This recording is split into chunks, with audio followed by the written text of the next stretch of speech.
History doesn't just repeat itself in football, it bleeds.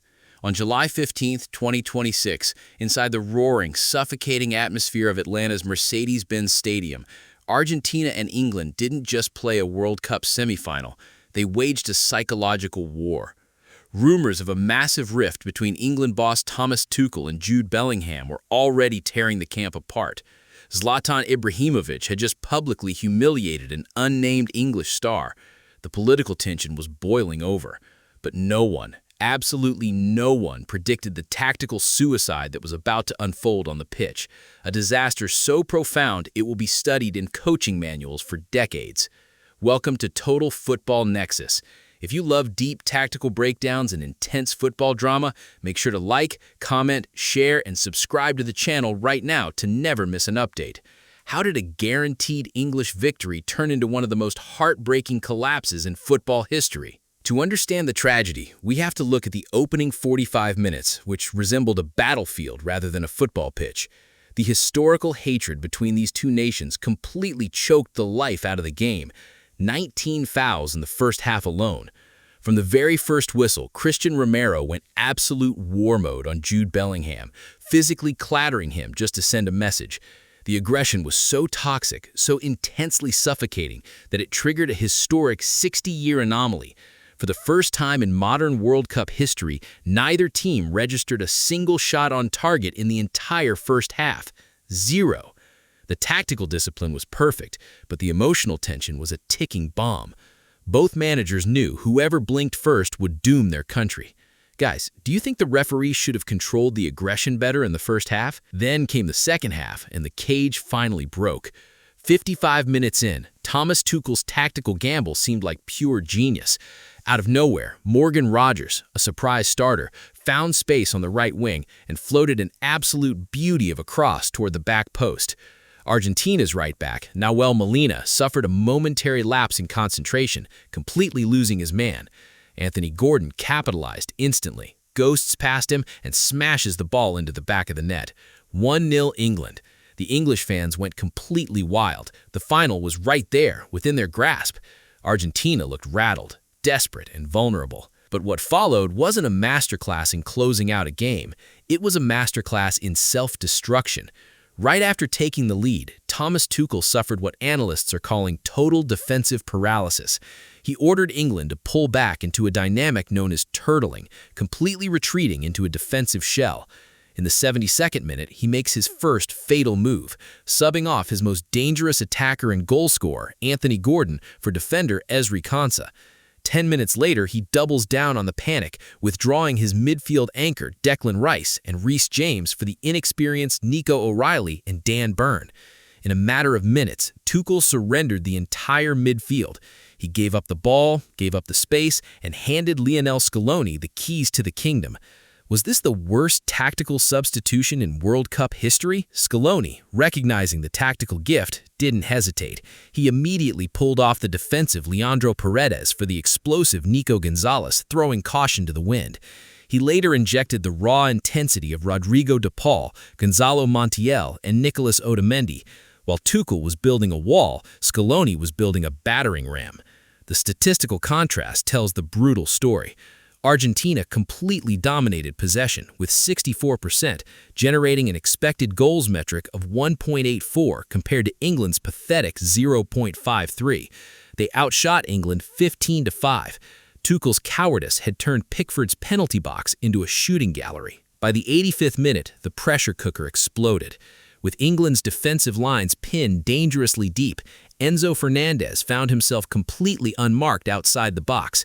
He took one look, unleashed an absolute rocket of a strike, and beat Jordan Pickford clean. 1-1. The stadium erupted, and England's psychological fragility was exposed for the world to see. They were completely broken, waiting to be executed. And in the dying seconds of stoppage time, the inevitable happened.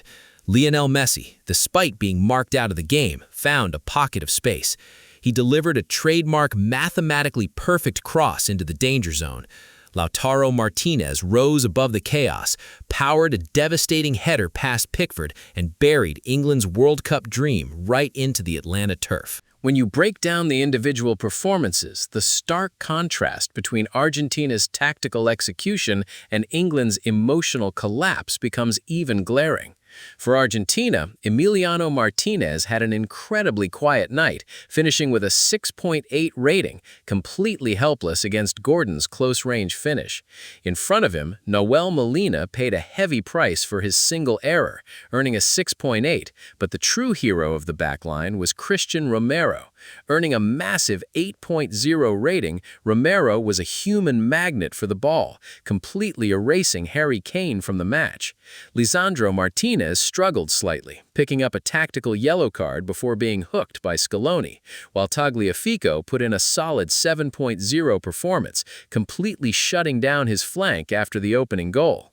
In the center of the park, Enzo Fernandez put on an absolute clinic, finishing with a match-winning 8.2 rating.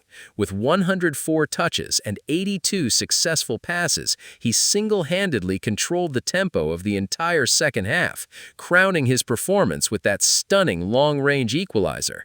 Paredes brought the necessary muscle early on, while Alexis McAllister shook off his recent club form to put in a brilliant performance, unluckily hitting the woodwork twice. Do you believe McAllister deserved a higher rating for his performance? Up front, Julian Alvarez was largely isolated, but it didn't matter because Lionel Messi was on the pitch. Rated at a phenomenal 9.0, Messi endured 90 minutes of brutal physical targeting, only to completely dismantle England with 2 magical assists in the final moments of the game. Even the substitutes made an impact, with Nico Gonzalez injecting sheer chaos and Lautaro Martinez delivering the ultimate knockout blow. For England, the player ratings reflect a night of bitter what-ifs. Jordan Pickford fought valiantly, making incredible second-half stops to earn a 6.0, but he was completely betrayed by his defensive line. John Stones and Mark Guehi both finished with a disappointing 6-point cognitive, completely losing track of Lautaro Martinez during the final, fatal sequence. Jed Spence was a rare spotlight at left back, earning a 6.8 and producing a spectacular goal-saving tackle, while Reece James looked highly secure until Tuchel's tactical shift left him completely exposed. The true tragedy, however, lay in the midfield. Declan Rice was a colossus, earning a 7.5 rating, acting as a literal shield for the defense. The exact moment Tuchel subbed him off, the entire English resistance crumbled into dust. Elliot Anderson fought hard, earning a yellow card for a desperate tackle on Messi, but Jude Bellingham was a shadow of his usual self, finishing with a poor 6.2. He completely vanished when England needed him most. Why do you think Bellingham struggles so much to replicate his club form on the international stage? Up front, Anthony Gordon looked like a hero with his brilliant back post finish, but his night was cut short by his manager's fear. Kane was left completely starved of service, totally dominated by Romero, while the late substitutes like Konsa and Byrne could do nothing but watch the blue and white waves crash over them. This historic match wasn't decided by talent, it was decided by the profound difference in psychology. Argentina's journey to the final has been forged in absolute chaos. They survived a brutal penalty shootout against Cape Verde, escaped a red card thriller against Switzerland, and miraculously overturned a 2-goal deficit against Egypt. They don't panic because chaos is their natural environment. England, conversely, looked perfectly drilled, but proved to be mentally fragile the moment the tactical plan changed. Tuchel forgot a fundamental rule of modern football. You cannot win a World Cup by hiding in your own box. By robbing his team of their transitional threat, he invited the greatest player in football history to pick them apart. Messi didn't need speed. He just needed 5 seconds of isolation to exploit the spaces Tuchel opened up for him.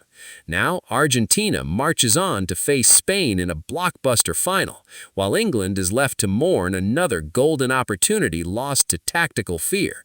But is this historic match decided by mental collapse, or is there a much darker, hidden tactical trend threatening to ruin the entire 2026 World Cup tournament? What are your thoughts on England's repetitive exit from big tournaments? Drop your thoughts in the comments section down below. Make sure to like the video, share it with your football friends, and subscribe to Total Football Nexus for more elite football content. See you in the next video.